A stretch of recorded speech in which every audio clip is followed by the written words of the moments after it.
Friends, कैसे हो? तो चलो आज हम लोग क्लास 12 बायोलॉजी के चैप्टर 4 को स्टार्ट करते हैं। आज का हम लोगों का न्यू चैप्टर है रिप्रोडक्टिव हेल्थ, जनन स्वास्थ्य। जनन स्वास्थ्य को हम लोग इंग्लिश में क्या कहते हैं?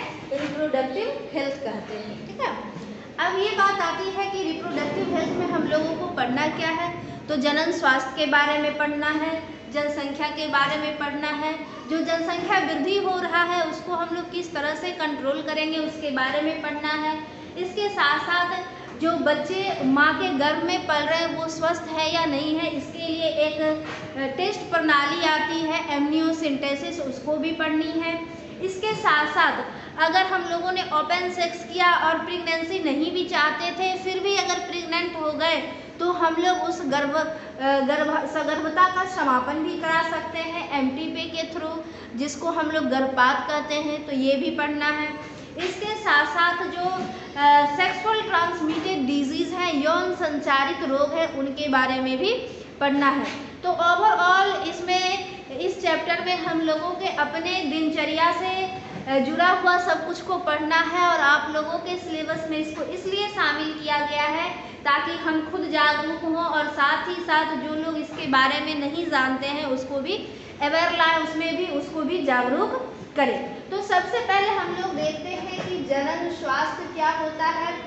जनन स्वास्थ्य का अर्थ मतलब जनन स्वास्थ्य जो है हम लोग उसको डिफाइन करना थोड़ा सा जटिल हो जाता है। WHO ने बताया कि जनन स्वास्थ्य का मतलब है कि जनन के सभी पहलू सहित एक संपूर्ण स्वास्थ्य, अर्थात हम लोगों का जो जनन अंग है शारीरिक, मानसिक, भावनात्मक, व्यवहारात्मक तथा सामाजिक रूप से स्वस्थ हों। ऐसा नहीं कि हम लोगों का जो सेक्स ऑर्गन है वो तो डेवलप्ड है, वो तो पूरा हेल्दी है, बट हम लोग किसी के प्रति, किसी सोसाइटी के प्रति गलत सोच रखते हैं, किसी हम लोग का जो मानसिक स्तर है उसमें गलत भावनाएं हैं। कोई बच्ची जा रही है उसके प्रति हम लोगों को गलत भाव आ जाते हैं, कोई ओल्ड लेडीज आ रही है उसके प्रति गलत भाव आ रहे हैं।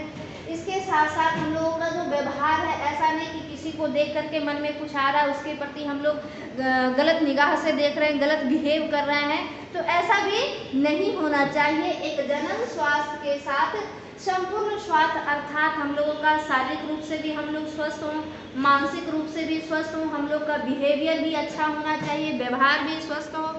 इसके साथ साथ हम लोगों का जो भावना है वो भी अच्छी होनी चाहिए, दूसरे के प्रति गलत भाव नहीं रखें, जिससे हम लोगों का एक हेल्दी सोसाइटी डेवलपमेंट होगा। इसी चीज़ को हम लोग संपूर्ण रूप से क्या कहेंगे? जनन स्वास्थ्य कहेंगे। अर्थात रिप्रोडक्टिव हेल्थ का क्या मतलब हो गया?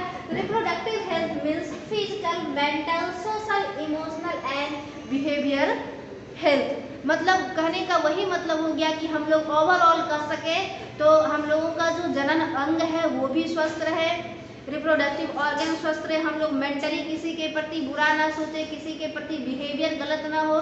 इससे क्या होगा? एक हेल्दी सोसाइटी का निर्माण होगा, जिसको हम लोग ओवरऑल क्या कहेंगे? रिप्रोडक्टिव हेल्थ कहेंगे। इतनी बातें आ गई समझ में। अब बात आती है कि ये जो टॉपिक है आप लोगों के सिलेबस में क्यों शामिल किया गया है। तो इस टॉपिक को हम लोगों के चैप्टर में इसलिए शामिल किया गया, हम लोगों के सिलेबस में इसलिए शामिल किया गया है ताकि हम लोग खुद तो अवेयर हुए ही साथ इसको अपने दोस्तों को भी इसमें अवेयरनेस लाएं।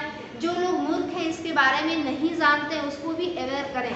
जैसे हम लोगों का क्या है कि हम लोग जब प्यूबर्टी एज को पार करते हैं तो बहुत सारे चेंजेस आते हैं हम लोगों के शरीर में। एडोलेसेंस क्या करते हैं? इस चेंजेस को देख करके घबरा जाते हैं। फीमेल में क्या होता है कि आवाज़ें जो है पतलापन हो जाता है, उसका मेल का आवाज़ भारी हो जाता है, कहता है ना, अरे क्यों मार रहे हो तुम हमको, क्यों डांट रहे हो तुम हमको, इस तरह से आवाज़ें आ जाती है। तो समझ में नहीं आता है कि ये हो क्या रहा है। ये सारे तो हम लोगों के बॉडी में हार्मोनल चेंजेस हो रहे हैं। इसके साथ साथ मेंस्ट्रुअल साइकिल फीमेल में शुरू हो जाता है, मेल में स्पर्मेटोजेनेसिस शुरू हो जाता है। तो कहने का मतलब लगता है कि ये हम लोगों के शरीर में क्या चेंजेस आ रहा है, क्या फिजिकली चेंजेस हो रहा है, जिसको न तो बच्चे अपने फ्रेंड से बातें कर पाते हैं, न तो पेरेंट्स से बातें कर पाते हैं और ना ही टीचर से बातें कर पाते हैं। और इस ना बात करने के कारण उनके जीवन में ऐसा भूल हो जाता है जिसका खामियाजा उनको ज़िंदगी भर उठाना पड़ता है। इसके साथ ही साथ क्या है कि इसको हम लोगों को जो जनन स्वास्थ्य है उसको हम लोगों को जो विद्यालय स्कूली एजुकेशन है उसमें भी शामिल करना चाहिए, ताकि बच्चे शुरू से ही इसके प्रति अवेयर हों, हाइजीन मेंटेन कर सकें। मेंस्ट्रुअल साइकिल ही हो तो लड़कियां हाइजीन मेंटेन नहीं कर पाती है, खास करके इंडिया में पैड यूज़, नेपकिन्स यूज़ नहीं कर पाती, जिसकी वजह से उनको सर्विक्स कैंसर जैसा रोग हो जाता है। मेल गलत काम कर बैठता है जिसके कारण उसको जीवन भर बांझ रहना पड़ जाता है, फर्टाइल रहना पड़ जाता है। तो ये सारी बातें हैं, हम लोग इसको डिटेल से करेंगे। अब बात आती है कि जनन स्वास्थ्य में हम लोग क्या देखते हैं कि सभी चीज़ का जो खोज है वो इंडिया से बाहर हुआ है, ये भी हम लोग सोचते हैं। लेकिन इंडिया ने एक चीज़ पूरे वर्ल्ड को दिया है, वो क्या है? सर्वप्रथम भारत ने 1951 में एक प्लान लाया, परिवार नियोजन, फैमिली प्लानिंग प्लान। 1951 में क्या लाया? Family planning. इस फैमिली प्लानिंग को हम लोग RCH reproductive child health care programme भी कहते हैं। अब इस प्रोग्राम के अंतर्गत क्या क्या है उसको हम लोग देखें तो पहले क्या होता था कि सिर्फ इसके प्रति जो मैटरनिटी मतलब जो प्रेग्नेंट माएँ हुआ करती थी उसको ज़्यादातर टारगेट किया जाता था, और ख़ास करके जो हम लोगों का पॉपुलेशन बहुत ज़्यादा बढ़ रहा है, जनसंख्या बहुत ज़्यादा बढ़ रहा है, उसको कंट्रोल करने के लिए फैमिली प्लानिंग किए जाते थे ऑपरेशन के थ्रू। लेकिन धीरे धीरे क्या हो गया कि हम लोगों का मेडिकल साइंस बहुत ज़्यादा डेवलप कर गया और जो गवर्नमेंट है इसके प्रति बहुत ज़्यादा जागरूक हुई और बहुत सारे प्रोग्राम्स इसके अंदर लाए। जैसे आज भी हम लोग क्या देखते हैं कि पहले के ज़माने में घर में ही प्रेगनेंसी हो जाया करती थी, जिससे क्या होता था परिणाम कि कभी बच्चे का जो इन्फेंट नवजात शिशु हैं वो डिथ कर जाते थे, या कभी क्या हो जाता था जो मैटरनल मदर है वही लेडीज़ मर जाया करती थी। लेकिन अब क्या होता है, सरकार का ज़्यादा से ज़्यादा ये पहल है कि ज़्यादा से ज़्यादा जो प्रेगनेंसी हो वो हॉस्पिटल में हो। इसके लिए उन्होंने आशा को भी बहाल किया है ताकि उसको फ्री में उठा करके हॉस्पिटल तक पहुंचा सके। इसके साथ ही साथ हम लोग देख रहे हैं कि जो बच्चे कुपोषण का शिकार हो जाते हैं, बैलेंस डाइट जिसको नहीं मिल पाता है या मिल भी पाता है, तो सरकार एक प्लान के थ्रू क्या किया है, आंगनबाड़ी में 1 से 3 साल के बच्चे को जो बैलेंस डाइट होता है वो देने का प्रयास कर रहा है। भले ही ना मिले इंडिया में वो अलग बातें हैं, लेकिन गवर्नमेंट तो शुरू कर ही दी है। इसके साथ ही हम लोग क्या देखते हैं कि जो प्यूबर्टी के बाद हम लोगों के इंडिया में उसको भी गर्ल्स को अगर पोषण अच्छे से न्यूट्रिशन नहीं मिल पा रहा है तो उसमें एनीमिया, ब्लड की कमी हो जा रही है, तो उसके लिए हर एक आंगनबाड़ी पे आयरन, कैल्शियम, जिंक की टैबलेट दी जा रही है। तो ओवरऑल ये सारे जो प्रोग्राम है उसको कहाँ रखा गया है, RCH reproductive child health care program के अंतर्गत ये सारे प्लान को जोड़े गए। इसके साथ ही साथ हम लोगों को इसमें जनन स्वास्थ्य में जनन के विभिन्न पहलुओं पर भी ध्यान देना है। क्या ध्यान देना है, तो हम लोग तो यंग हो गए, बड़े तो हो गए, लेकिन हम लोगों को यौन के बारे में, जनन संबंधी कुछ पता ही नहीं है, जनन संबंधी स्वास्थ्य के बारे में। तो जनन संबंधी स्वास्थ्य में जागरूकता लाना पड़ेगा, ऑडियो वीडियो कैसेट के थ्रू, नुक्कड़ नाटक चलवा करके। उसके बाद हम लोग पहला ये देखते हैं यहाँ पे knowledge about sex organ and their function कर सकते हैं। ठीक है, हम लोगों को नॉलेज रहना चाहिए कि सेक्स ऑर्गन कौन है और इसके क्या काम है। इसके साथ साथ knowledge of adolescence and change related to it, मतलब जो हम लोग प्यूबर्टी होता है, हम लोग जब यंग होते हैं तो हम लोगों के बॉडी में फिजिकल चेंजेस होता है, तो इसके बारे में भी हमें जानकारी होना चाहिए कि अरे ये सभी में होता है, सिर्फ हम ऐसे नहीं है जिसमें ऐसा हो रहा है। अगर ना समझ में आए तो पेरेंट्स से बात करनी चाहिए, फ्रेंड्स से बात करनी चाहिए। साथ ही साथ क्या है कि यौन संचालित रोगों के बारे में भी पता होने चाहिए, मादा भ्रूण हत्या पर भी रोग के बारे में पता होनी चाहिए। लघु परिवार का भी महत्व जानना चाहिए। इसके साथ ही साथ हम लोग क्या देखते हैं, प्रेगनेंसी ब्रेस्ट फीडिंग के बारे में भी जानना चाहिए। मदर को ब्रेस्ट फीडिंग के बारे में पता नहीं होगा। हम लोगों ने पढ़ा था ना पिछले चैप्टर में कि जो माँ का गाढ़ा पीला दूध होता है जिसमें कोलेस्ट्रॉल प्रेजेंट होता है, जिसमें बच्चे के लिए भरपूर एंटीबॉडी रहता है, जो बच्चे को क्या करता है, रोग प्रतिरोधक क्षमता, इम्यूनिटी प्रदान करता है। तो ये सारी चीज़ हम लोगों को पता होगा तब तो हम लोग आगे अपने बच्चे पे इम्प्लीमेंट कर पाएंगे। इसके साथ साथ how to take care of pregnant women, pregnant lady का किस तरह से हम लोगों को ख्याल रखना चाहिए, ये सब भी हम लोग जानेंगे तब तो उसको कर पाएंगे। नहीं तो पता चला प्रेग्नेंट लेडी हुई, उसको अच्छे से हम लोग न्यूट्रिशन का ध्यान नहीं दे पाए, बच्चा ही मतलब बहुत लीन थीन पैदा हो गया, कुपोषित बच्चा पैदा हो गया। फिर उसके बाद एसटीडी का मतलब हो गया यौन संचारित रोग, सेक्सुअल ट्रांसमिटेड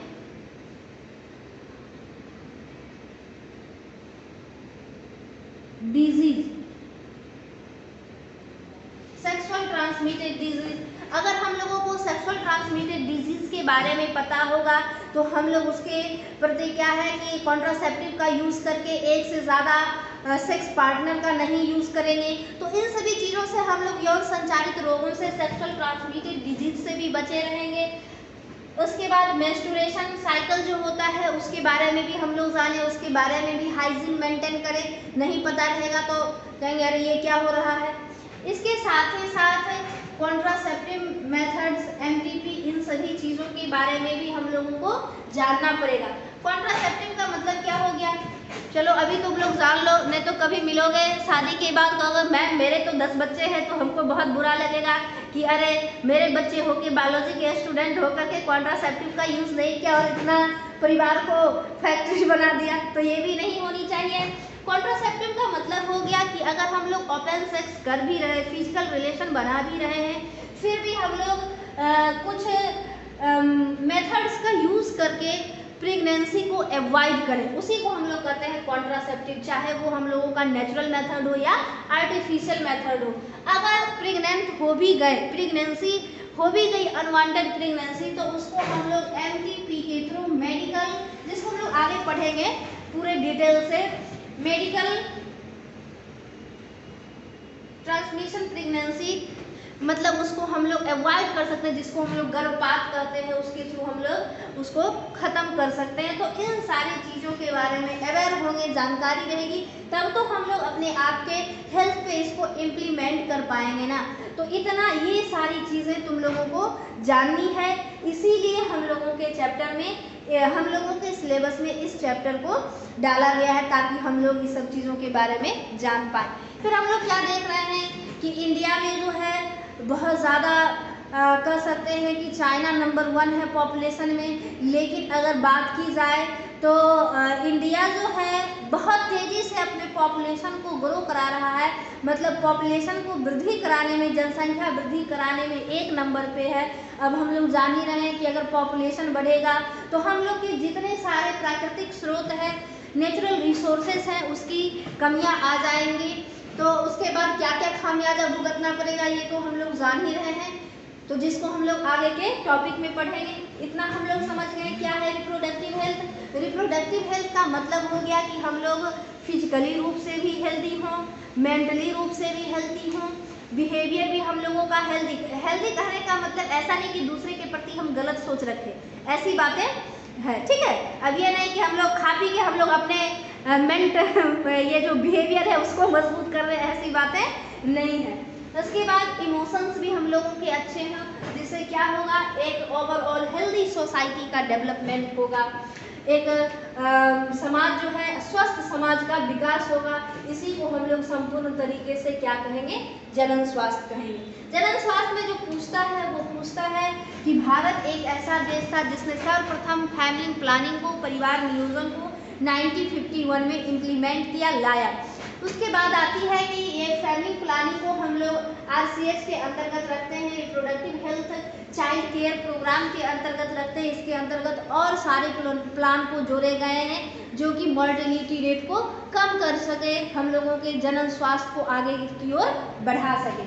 इसके साथ ही साथ है कि हम लोगों को जनन स्वास्थ्य में किन किन बिंदुओं पे ध्यान देना चाहिए। तो किन किन पे, तो हम लोगों को अवेयर होना चाहिए, नॉलेज होना चाहिए रिप्रोडक्टिव हेल्थ के बारे में, उसके बारे में अवेयरनेस होनी चाहिए, कॉन्ट्रासेप्टिव के यूज़ के बारे में, मतलब जो गर्भ निरोधक चीज़ें हैं उसके बारे में जानकारियाँ होनी चाहिए।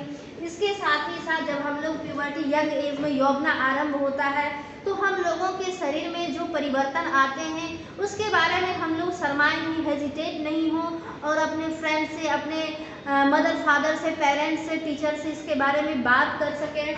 इसके साथ साथ प्रेगनेंसी के बारे में भी जानकारी होनी चाहिए, ब्रेस्ट फीडिंग के बारे में भी जानकारी होनी चाहिए, एक प्रेग्नेंट लेडी को किस तरह से न्यूट्रिशन मिलने चाहिए या किस तरह से उसका ख्याल रखना चाहिए, ये भी हम लोगों को पता होना चाहिए।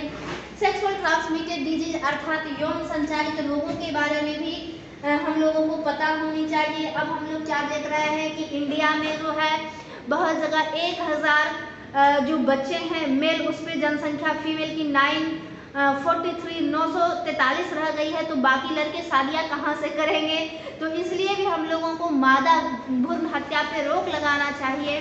तो ये सब चीज़ें भी हम लोगों को जानकारी होना चाहिए। इसके साथ ही लघु परिवार के महत्व के बारे में भी समझे। हम लोग अपनी फैक्ट्री में जनसंख्या बढ़ा लिए, पता चला कि यहाँ कमाने वाला एक था, खाने वाले इतने थे, कमाने वाले पे इतना प्रेशर बढ़ा कि बेचारा लुढ़क गया, चला गया। अब उस बच्चे का क्या होगा, भविष्य खतरे में चला जाएगा, अच्छे से पोषण नहीं मिल पाएगा, एजुकेशन नहीं मिल पाएगा, सम्मान की जिंदगी नहीं जी पाएगा। तो इसीलिए हमारे दो के नारा को प्रीफर करें और लघु परिवार के महत्व को समझें। अगर अनवांटेड प्रेगनेंसी हो भी जाती है तो हम लोग इसको अवॉइड करें एमटीपी के थ्रू।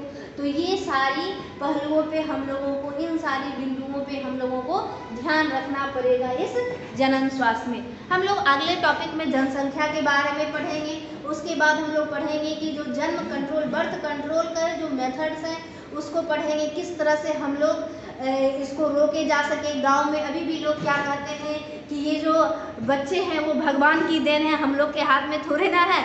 तो ऐसी बातें नहीं है। जो लोग ये सोचते हैं कि बच्चे भगवान की देन है, ऐसा न सोचे। हम लोगों का जो चिकित्सा विज्ञान है, मेडिकल साइंस है, बहुत सारे चीज़ों का खोज कर दिया है जिसका यूज़ करके हम लोग उसको अपने हाथ में रख सकते हैं, बर्थ को कंट्रोल कर सकते हैं। ठीक है, तो तुम लोग स्क्रीनशॉट ले लो।